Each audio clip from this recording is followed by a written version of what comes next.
بسم اللہ الرحمن الرحیم. السلام علیکم ناظرین, میں آپ کا میزبان سید حیدر حسن زیدی آپ کا استقبال کرتا ہوں چینل ون کے پروگرام میں. آج ہمارے ساتھ چینل ون کے اسٹوڈیو میں موجود ہے پروفیسر کمال الدین اکبر صاحب قبلہ. آج ان سے ہم دھوکہ اور مکاری کے حوالے سے جو ہے گفتگو کریں گے. تو آئے ان سے جانتے ہیں کچھ سوالوں کے جواب اور ان کا استقبال کرتے ہیں چینل ون کے پروگرام میں. السلام علیکم آگا. وعلیکم السلام ورحمۃ اللہ وبرکاتہ. کیسے ہیں آپ؟ اللہ تعالیٰ کا لاکھ لاکھ شکر ہے, سب خیر و عافیت. آگا آج کا جو ٹاپک ہے وہ دھوکہ و مکاری کے اوپر ہے. عموماً یہ کہا گیا ہے کہ دھوکہ و مکاری جو ہے اپنے سوسائٹی میں, معاشرے میں جو ہے بہت کامن ہے. سو آگا یہ دھوکہ اور مکاری میں کیا فرق ہے؟ دیکھیے, ایک تو یہ ڈفرینس ارائز کرتا ہے کہ یہ دونوں لفظ جو ہیں الگ الگ جگہ سے آئے ہیں. یعنی دھوکہ بنیادی طور پر ہندی کا لفظ ہے جی. کانسیپٹ تو سب جگہ موجود ہے. یعنی انسان کے مزاج میں جو بے ایمانی اور دوسروں کو ٹھگنے کا جذبہ ہے کہ ان کو بیوقوف بنا کر کے ان کی آمدنی یا ان کی چیزوں کو ہتھیایا جائے بغیر طاقت کے استعمال کے, جی وہ اسی کو کہتے ہیں. تو دھوکہ دینا یا دھوکہ یہ برا ہے یہ بھی, اور مکاری کرنا. لیکن ایک دیکھیے بہت سے لفظ جو ہوتے ہیں استعمال کے حساب سے بدلتے ہیں جگہ, جیسے سیاست یا پالیٹکس, راجنیتی, جی یہ لفظ جو ہے راجنیتی ہندی میں کہتے ہیں.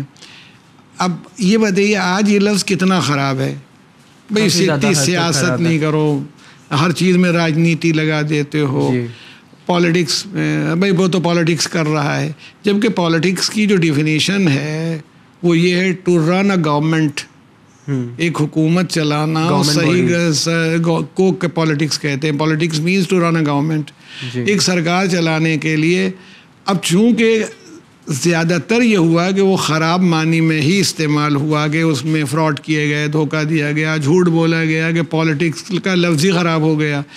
حضرت علی جب خلیفہ ہوئے تھے 4.5 سال کے قریب رہے, یا رسول اللہ نے تقریباً 9-10 سال مدینہ منورہ میں ایک گورنمنٹ فارم کی اور چلائی, تو وہ بھی پالیٹکس تھی.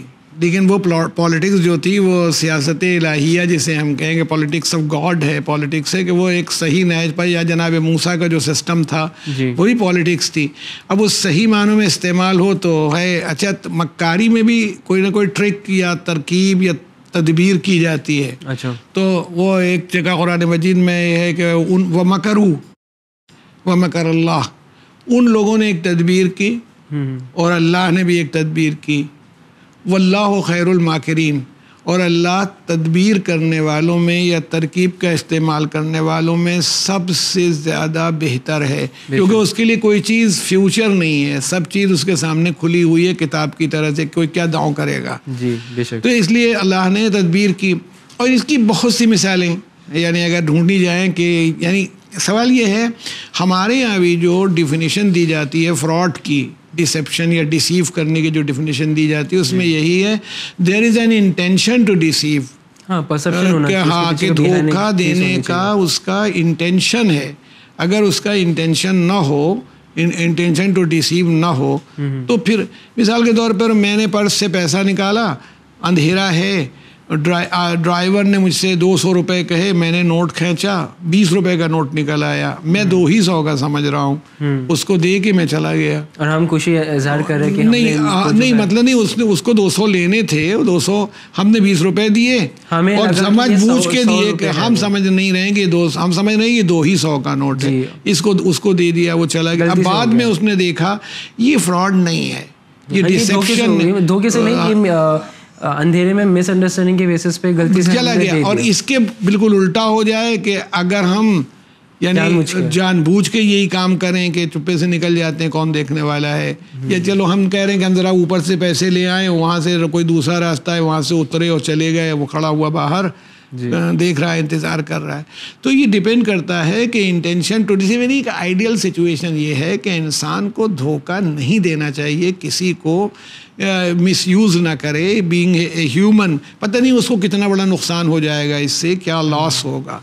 اللہ جب کوئی تدبیر کرتا ہے تو اس کی تدبیر بالکل ڈیفرنٹ ہوتی ہے جو ہمارے سامنے ہوتی ہے. دیکھیے جو تدبیریں امام حسین علیہ السلام کے لیے کربلا میں ملتا ہے, کہ آپ نے ایک تدبیر کی تھی کہ جب یہ طے ہو گیا کہ لڑائی ہوگی تو جو آپ کے ٹینٹس اور خیمے لگے ہوئے تھے سب، ان کے پیچھے آپ نے خندق کھودی. جی. خندق یعنی وہ ڈگ کیا، بہت اچھی گہری گڈھا، جی گہری، یعنی کہ کوئی آدمی ادھر سے، اور اس میں وہ کھجور کے پیڑ جو تھے کاٹ کے لکڑی ڈال دی. اس میں شمر نے خود ہی آگ لگا دی تھی غصے میں. جب آگ لگا دی تو ادھر سے تو اب کوئی آ ہی نہیں سکتا ہے، یعنی مقابلہ سامنے سے ہوگا.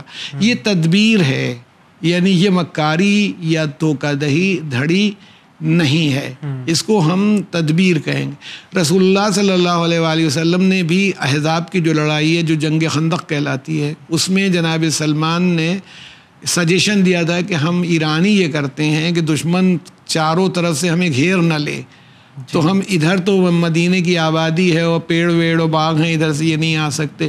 اگر ہم لوگ سامنے خندق کھود دیں اتنی بڑی اور وہ اتنی گہری ہو کہ پار نہیں کر سکتے، یعنی پار کرنے اتریں اور چلیں تو اتنی دیر میں ہم لوگ تیر کمان سے مار لیں گے.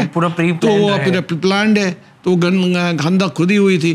نتیجہ یہ ہوا مہینوں لڑائی میں وہ ادھر آتے تھے، خندق دیکھتے تھے. وہ تو عمر ابن عبدود نے ایک جگہ دیکھا کچھ ہلکی کھدی تھی تو اس نے گھوڑا پھدا دیا تھا. مگر 3 آدمیوں کا آنا، وہ تو مسلمان بیچارے پتہ نہیں کیوں اتنا اس بہادر تھا ضرور، عمر اتنا ڈر گئے تھے، ورنہ اگر سب لوگ گھیرتے تو اینٹوں ہی پتھر سے مار دیتے. 3 آدمیوں کے مقابلے میں ہزاروں آدمی موجود ہیں اور وہ ادھر سے کوئی مقابلہ مدد بھی نہیں کر سکتے تھے. نیچرل ہے کہ ادھر، لیکن یہ تو کہنا یہ کہ جو رسول اللہ نے جناب سلمان کے کہنے سے کی، یہ مکاری یا دھوکہ دھڑی میں نہیں آ رہا ہے. یہ to avoid an armed conflict which is of no purpose, کہ وہ ہم لڑنا نہیں چاہتے، ہم آخر میں آدمی مجبور ہو کے چلے ہی جائے گا، چلے ہی گئے. تو یعنی وہ تدبیر جو اس انٹینشن سے نہ ہو کہ ڈسیو کرنا ہے، دھوکہ دینا ہے، وہ فراڈ نہیں ہے. لیکن انٹینشن سے اگر ہم یہ دیکھیں تو کافی لوگ یہ بھی کہتے ہیں کہ کافر کو ہم جو ہے دھوکہ دے سکتے ہیں، تو یہ ان کا نہیں، یہ تو نہیں ہے. قرآن تو خیر کہہ رہا ہے وَأَوْفُوا بِعَهْدِكُمْ، جب تم کوئی عہد کر لو تو پورا کرو. یعنی آپ دھوکہ کیا دے رہے ہیں؟ آپ مثال کے طور پر آپ نے اسے سامان خریدا ہے اور اس کو پیمنٹ نہیں کر رہے ہیں، تو اس کا مطلب ہے کہ آپ حرام مال لے کے جا رہے ہیں. اب یہ ہے کہ آپ ڈاکہ ڈالتے وقت پہلے ہم تلاش کریں کہ کون سا گھر مسلمان کا ہے، کون غیر مسلم کا ہے. یعنی یہ کوئی ایگزسٹنس کے بھی خلاف ہے.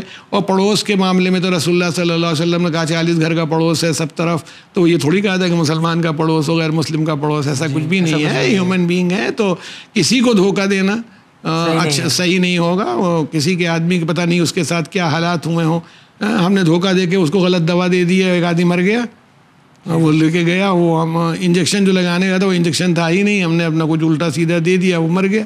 تو ہم قاتل بھی ہیں کہ اس کے معنی ہے وہی تو نہیں کر سکتے. مقصد یہ ہے کہ جہاں پر یعنی یہاں تک کہ آپ ایک پرومس کر رہے ہیں ایک آدمی سے، میں گیا ہوں ایک آدمی سے 5,000 روپے دے دیجئے، مجھے بہت اس وقت ضرورت ہے، اماں کی طبیعت خراب ہے. عام طور پر دھوکہ اسی طرح دیا جاتا ہے، رو رہے ہیں، جھوٹ بول رہے ہیں. آپ کے بامبے شہر میں تو نکلیے تو دیکھیے پوری لائن فقیروں ہی کی ہوتی ہے. وہ یہ ہے کوئی کہہ رہا ہے کہ ہمارا فیملی، آپ پیسے نہ دیجیے ہمیں کھانا کھلا دیجیے، اس طرح کی باتیں. تو واقعہ کیا ہے کہ ایسی صورت سچویشن کے اندر جو آدمی ایسی پرومس کر رہا ہے جس کے پرفارم کرنے کا اس کا ارادہ نہیں ہے، تو یہ بھی فراڈ ہے. یعنی آپ کا پکا پہلے سے ارادہ ہے. آپ ایک لڑکی سے شادی کر رہا ہے ایک مرد، اور مرد یہ طے کیے ہوئے ہے کہ میں شادی کروں گا اور اس کے بعد مہینے بھر بعد بھاگ جاؤں گا اور مہر بھی نہیں دوں گا، تو اس کا نکاح کرنا ہی فراڈ ہے. جو فراڈ کر رہا ہے، حالانکہ دوسری پارٹی نہیں سمجھ رہی ہے، مگر اس کا نکاح جو ہے وہ باطل ہے، وائڈ ہے، ہم لوگ مانیں گے اس کو، کیونکہ اس کی پرفارمنس کی کوئی نیت ہی نہیں ہے. تو اس لیے کہ جو آدمی عہد کرے، جو بات کانٹریکٹ کرے، اس کو پورا کرے. کسی سے کانٹریکٹ کیا ہو آپ نے تو اس کو پورا کریں. تو اس لیے یہ نہیں ہو سکتا ہے کہ آپ اس میں چوائس لگائیں کہ میں یہ کروں گا اور یہ نہیں کروں گا اور ایسے ہوگا اور ویسے ہوگا. نہیں، ہم نے تو جو کہا ہے وہ کریں گے اس کے اعتبار سے. دھوکہ و مکاری جو ہے اگر کسی کی کوئی انسان اگر کرتا بھی ہے اور حرام لقمہ اگر وہ کھاتا بھی ہے، تو اس کے جسم میں مطلب جو نیکسٹ جنریشن بھی جو آتی ہے تو کہیں نہ کہیں اس کو اثرات جو ہے وہ دیکھنے ملتا ہے. ہاں، کیوں نہیں ہوں گے اثرات. اصل میں دیکھیں جو بات یہ ہوتی ہے کہ جس طرح سے انسان کی پرورش ہوتی ہے یا جو ماحول ہوتا ہے، دیکھیں کہا ہی جاتا ہے کہ ہیومن بینگ کے ڈیولپمنٹ میں 3 چیزیں ہوتی ہیں. ایک اس کی ہیریڈیٹی کیا تھی، ہیریڈیٹی کا ایفیکٹ جو ہوتا ہے وہ ہوتا ہے. دوسرے نمبر پر پھر آتا ہے کہ وہ اس کا ماحول کیا تھا، اس کا یعنی انوائرنمنٹ، آس پاس اس کے ماں باپ، فیملی. اچھا، پھر تیسرے اس کے پرسنل ایکسپیرینسز جو ہیں وہ بھی سامنے آتے ہیں. اگر کسی سوسائٹی میں فراڈ کی بنیاد پڑ جاتی ہے، دھوکے کی بنیاد پڑ جاتی ہے، تو پھر وہ سوسائٹی دھیرے دھیرے لوگوں کو برا نہیں لگتا. جو لوگ نہیں بھی فراڈ کر رہے تھے وہ بھی اس کا شکار ہو جاتے ہیں. ایک بار اگر عادت پڑ جائے آگا دھوکہ اور مکاری کی تو پھر وہ جاتی نہیں ہے، کیونکہ آپ کو پھر وہ اس انسان کو دھوکہ اور مکاری کی ایسی لت اور عادت لگ جاتی ہے کہ وہ پھر وہ یوز ٹو ہو جاتا ہے. نہیں، وہی میں نے کہا کہ جب کوئی آدمی پہلی مرتبہ گناہ یا غلط کام کرتا ہے تو ایک جو ہمارا الارمنگ سسٹم ہے کانشنس کا، وہ ہمیں وارن کرتا ہے. لیکن جب یہی کام ہم بار بار کرتے رہتے ہیں تو وہ پھر امیون ہو جاتا ہے وہ سسٹم، یعنی وہ یہ ہو جاتا ہے، وہ اپنے آپ ختم ہونے لگتا ہے. اچھا، حضرت علی علیہ الصلوۃ والسلام کا وہ ایک ان کا نہج البلاغہ میں کلمات قصار کہلاتی ہیں، یعنی شارٹ سینٹنسز ہیں، لاسٹ میں ہے. اب دیکھیے گا، مجھے اتفاق سے ابھی ایک پروگرام میں میں نے آپ ہی کے آگے کوٹ کیا تھا تو یاد ہے، 114 نمبر کا ہے، 114. اس میں آپ دیکھیے حضرت نے فرمایا کہ جب سوسائٹی کے اندر اچھائیاں ہوں، اچھائیوں کا زور ہو کہ سب لوگ نیک ہیں، ایماندار ہیں، جھوٹ نہیں بولتے، قاعدے سے رہتے ہیں، تو جس آدمی کی تمہارے سامنے برائی نہیں آئی ہو اس کے بعد اس پر مس ٹرسٹ کرنے کا مطلب ہے تم نے اس کے ساتھ زیادتی کی ہے. بے شک کہ اگر اس پر بھروسہ نہیں کیا تو. لیکن اگر سوسائٹی میں بیڈ ویلیوز جو ہیں گڈ ویلیوز کی جگہ لے لیں، سوسائٹی کرپٹ ہو جائے اور تم کسی آدمی پر بغیر یعنی ایگزامن کیے ہوئے، انویسٹیگیٹ کیے ہوئے بھروسہ کرتے ہو تو اس کا مطلب ہے خطرے میں تم خود کودے ہو. جیسے آج ہماری سوسائٹی ہے، آج ہماری سوسائٹی ایک کرپٹ سوسائٹی ہے جہاں کرپشن کو اچھا سمجھا جاتا ہے. ہمیں معلوم ہے کہ یہ آدمی کرپٹ ہے مگر پیسے والا ہے. مائنڈ سیٹ آدمی آگا بن چکا ہے، کیونکہ اگر آپ یہ دیکھیں کہ بھلے سے آپ نے کہا کہ مائنڈ سیٹ ویسا ہے کہ کرپٹ ہے تو پھر کام بن جاتا ہے، تو لوگ اپنے کام کرانے کے لیے لوگ برائب دیتے ہیں. اب جب برائب کی بات آتی ہے تو وہ ایکسیپٹ کر لیتے ہیں کہ بھلے چلے ان کا کام بھی ہو رہا ہے اور لگے ہاتھ جو ہے ہمیں پیسے بھی مل رہے ہیں. اب یہ پیسے جو لے رہے ہیں اس کو ہم برائب کا نام جو ہے ہم دے سکتے ہیں. برائب تو یہ بھی فراڈ ہی ہوا. بھائی آپ کس سے؟ میں گورنمنٹ آفیسر ہوں، میں ایک غلط آدمی کو لائسنس گرانٹ کروں گا تو میں نے گورنمنٹ سے فراڈ کیا. اس نے بھی سرکار سے فراڈ کیا ہے جو لائسنس لے رہا ہے. چاہے سرکار کو آپ نے دھوکہ دیا ہو، چاہے میونسپلٹی کو دھوکہ دیا ہو، چاہے آدمی کو دھوکہ دیا ہو. مائنڈ سیٹ سے بھی اتنا ہوتا ہے کہ بھلے سے ہم نے برائب لیا ہو لیکن ہم نے کام کر کے دیا، لیکن جب کام کر کے دیا تو پھر یہ برائب نہیں ہوا، یہ تو پھر ہمارا حق نہیں. اب آپ کو اس لیے رکھا ہی نہیں گیا تھا. مثلا میں آفیسر ہوں، میں رکھا گیا تھا کہ ایمانداری سے اس کو دیکھوں اور جو ڈیزرونگ ہو اس کو میں لائسنس گرانٹ کروں گا. تو پیسہ تو وہاں سے کہیں سے آیا ہی نہیں تھا درمیان میں. میں ایگزامینر یونیورسٹی میں ہوا، میں نے پیپر سیٹ کیا. پیسے سے پیپر لیک کرنا نیچرل ہے کہ اب اس کے جتنے بھی انٹرپریٹیشن لوں گا سب غلط ہوں گے کہ میں نے بریچ آف ٹرسٹ کیا، یونیورسٹی نے میرے اوپر بھروسہ کیا تھا. اس کے بعد کاپی جانچنے بیٹھے، پیسے لے کے نمبر بڑھانے لگے. انٹرویو میں بیٹھے، پیسے لے کے سلیکشن کرنے لگے. تو یہ فراڈ کے علاوہ اور کیا چیز ہے؟ آپ کو کوئی اور نہیں پکڑ پائے، اللہ تو پکڑے ہوئے ہے، اللہ تو دیکھ رہا ہے. قانونی شریعت کے حساب سے دھوکہ اور مکاری کی کیا سزا ہے؟ نہیں دیکھیے، ڈپینڈ یہ بھی کرے گا نا کہ وہ جو دھوکہ دیا جا رہا ہے یا جو مکاری کی جا رہی ہے اس کا کیا انفلوئنس ہے، کتنا وہ ایفیکٹ کر رہا ہے، کتنا اس نے نقصان پہنچایا ہے. اب مثال کے طور پر جس زمانے میں یہاں کووڈ پھیلا تھا ہمارے یہاں، وہ انجیکشنز بنائے گئے تھے، جو اس کے خاص انجیکشن تھے، ہاں وہ انجیکشن بنے تھے. اچھا، اس میں ایک صاحب نے ڈپلیکیٹ انجیکشن نکال دیا کہ وہ بہت مہنگے بکتے تھے. اس میں ہے کچھ بھی نہیں ہے، خالی کچھ نام وام، ہاں کوئی نام وام رکھ کر کے انہوں نے نکال دیا. لکھنؤ میں پکڑے بھی گئے تھے کئی لوگ. اس میں 64,000 روپے کا انجیکشن تھا. اب ہو سکتا ہے 2,000 4,000 کا بھی نہیں، وہ 40 شیشی کی قیمت ہو خالی، پکڑے گئے. لیکن آپ یہ بتائیے کہ یہ والا کہ ایک آدمی نے، جیسے ہمارا مان لیجیے دودھ والا ہے، وہ بھی فراڈ کر رہا ہے. دودھ لایا ہے، اس میں 1 کلو میں مثلاً 250 گرام پانی ملائے ہوئے ہے یا 300 گرام پانی ملایا ہے، it is a kind of fraud. لیکن اس سے ابھی اتنا بڑا خطرہ نہیں ہے. اس کے اوپر اگر ہم انڈین کورٹس میں بھی مقدمہ چلائیں تو ڈیمیجز ہی مل پائیں گے، ڈیمیجز مل جائیں گے.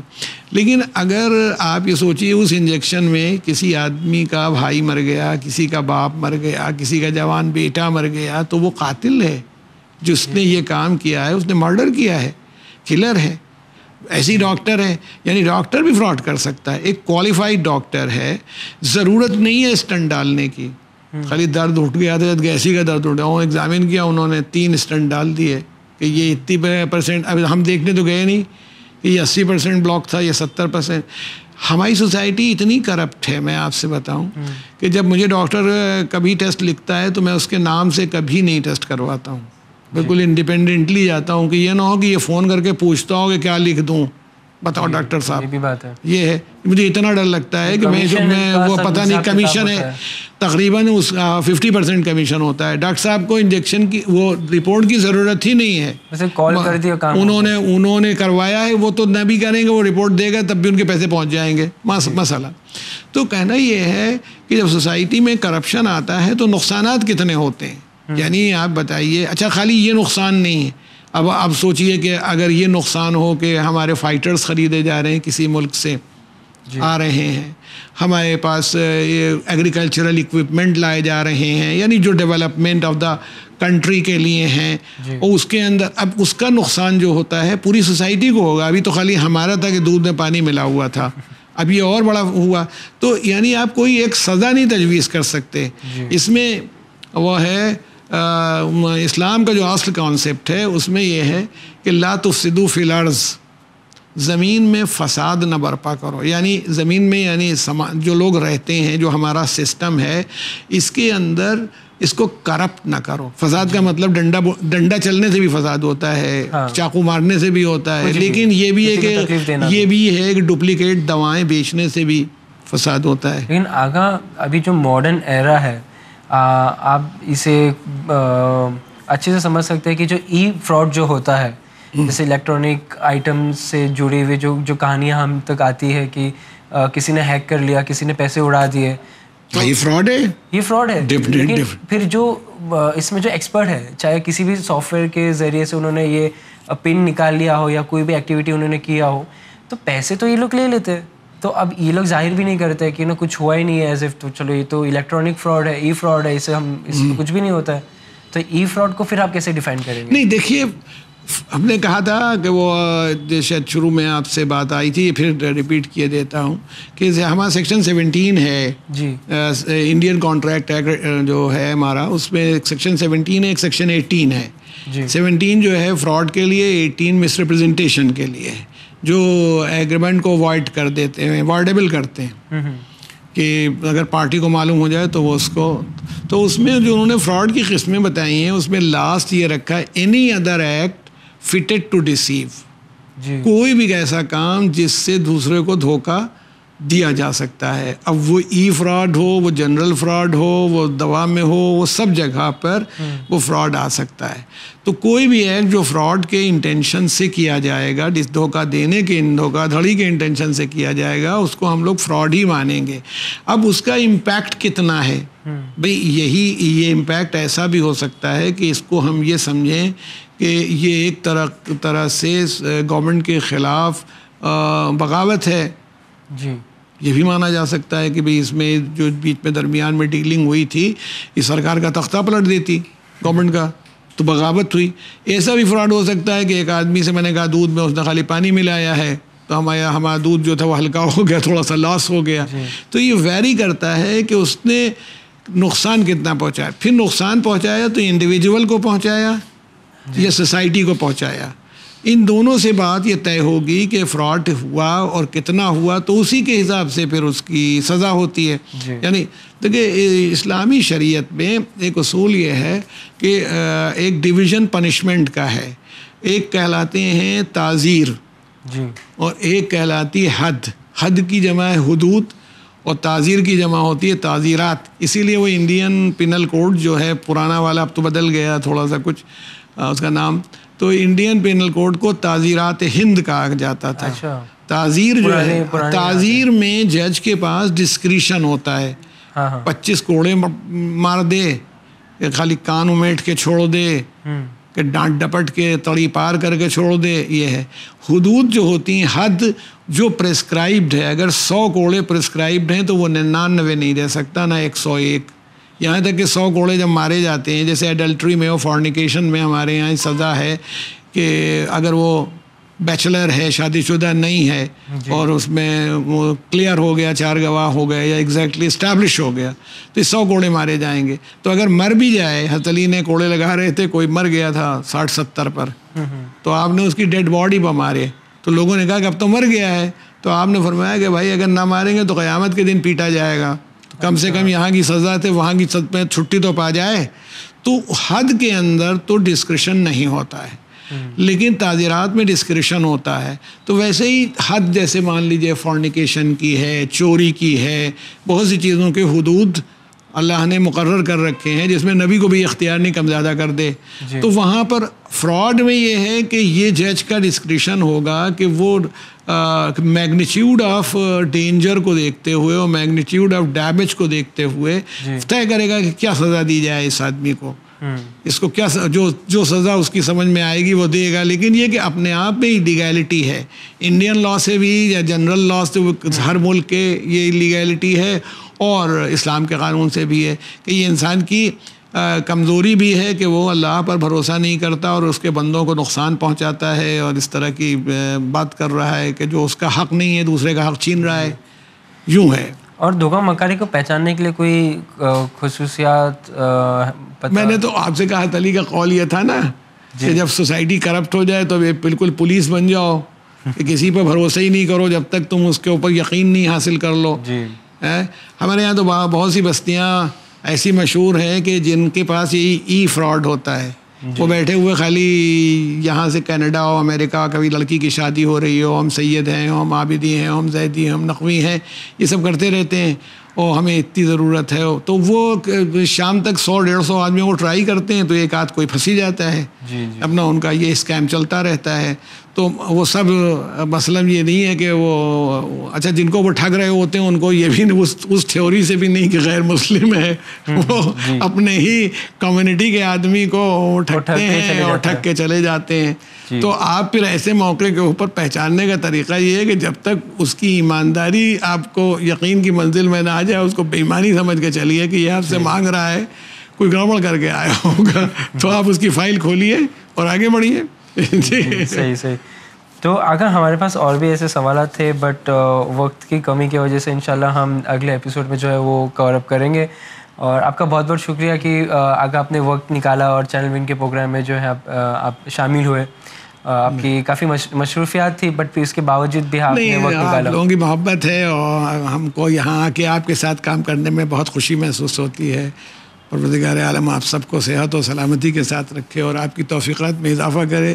اور خصوصی دعا یہ ہے کہ آپ کے ساتھ کوئی فراڈ نہ کرے, خدا کرے کہ آپ لوگوں کے ساتھ یا ون کے ساتھ خصوصیت سے کوئی فراڈ نہ کرے. جی. تو ناظرین, آپ سے تو امید نہیں ہے کہ آپ دھوکہ اور مکاری میں انٹرسٹ دکھائے, اور آپ کو امید ہے کہ آپ کو یہ شو جو چینل کا ایک پروگرام ہے جو ہم نے گفتگو کی ہے دھوکہ مکاری سے کے حوالے سے, آپ کو پسند آیا ہوگا. آپ اپنا فیڈ بیک جو ہے winislam@gmail.com پہ ہمیں بھیج سکتے ہیں, اور دیکھتے رہیے چینل ون. خدا حافظ.